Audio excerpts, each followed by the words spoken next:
Caddis Maximus here. This time just a little review of Harbor Freight's Quinn 3/8 inch 20 to 100 foot-pound torque wrench, 3/8 inch drive. The only reason I bought this is to make a video about it because I make videos about tools. And the wrench was by itself for 40 bucks on the markdown shelf, which I was actually pretty surprised about. But if you go into Harbor Freight, I guess that's how one of the ways they still try to get customers in the door is, one, they still have a markdown shelf, which seems to be going away at a lot of stores.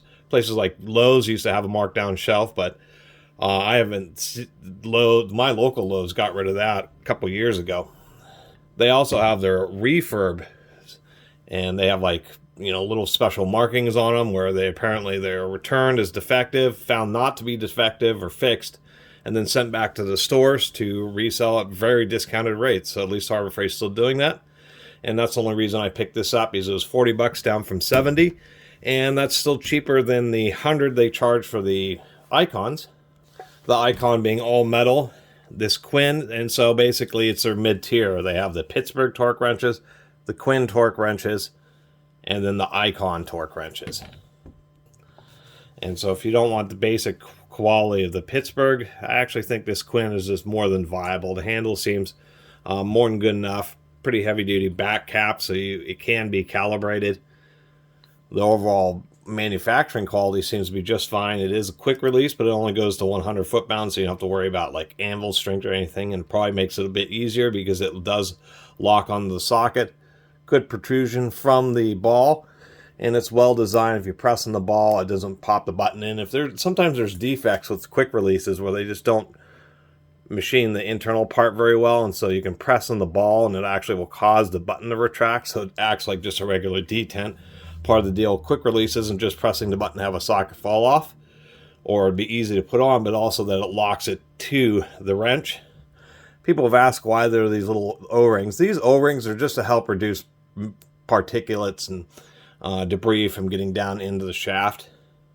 How these work is this is a little arm, and then there's a spring with a ball bearing, and so all that's happening is the arm is just popping over the ball bearing, the spring-loaded ball bearing. So as you twist the handle up, it just tightens the spring down, and that's also why these can be used in both forward and reverse. Really deep markings on it.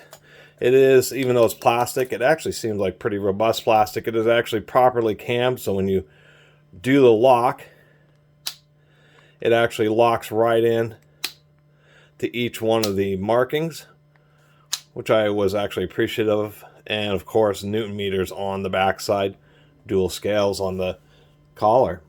Other than that, I think for most people, unless you really want the Icon, this is just a fine torque wrench.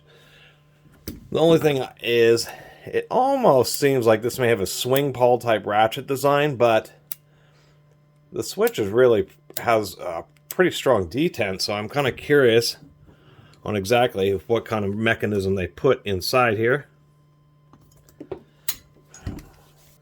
Wrench just straight flew out of my hand there. Oh, come on. Thought it was T10, almost fit. It appears to be T9s. Anyway, got this all apart. They do besides the fasteners being a little bit funky on their sizing in between a T9 and a T10, I like the design. I don't know if you can really get rebuild kits, but the screws go through the head into the bottom plate. The reason that's a good standard is because if you could get a rebuild kit, if you strip out the screws, you get new screws and a new bottom plate, which they thread into. It is just a swing pawl design, just like their Pittsburghs. Does appear to be, 72 tooth or 90 tooth or whatever it is, but at least they have 4 little teeth. And the strong detent mechanism I'm feeling with the switch is actually an improved swing pawl design. This type of design where it's just 2 independent pawls that just swing out of the way was really popularized by Proto almost 100 years ago.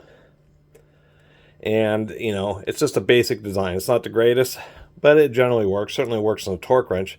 But we can see that they've kind of changed the shape of the pawls here. They have these wings. And this diamond shape And so what I'm feeling here is when you're doing the switch, it's actually pressing against both the pawls and then snapping over. Either that one's pushed off to the side or that one's pushed off to the side. And to tell you the truth, I'll give them credit for that. That's an innovative design to really give the switch a real nice feeling of having a detent while still using a cheaper swing pawl design. Other than that, not a lot else to say. Basic anvil design. There's a bit of play in there. I suppose it's okay, but it's not the best. So there was no screw, and so usually on swing pawls they have a screw right here that actually helps hold the reverse switch in place. In this one, I don't know how they've actually done it. There's really two ways, since I didn't see like a little screw through the bottom. Is either the switch is press fit into that little cam, there's actually a little bit of a gap here, so there may be just enough of a gap to where you pull out the pawls, the switch can shift down just enough, and you can see how I can pull the switch down like that. There may be just enough of a gap to kind of work it out. So it's kind of interesting that they've eliminated that retention screw. And this is what I'm talking about. Usually the swing pawl designs have an extra screw here.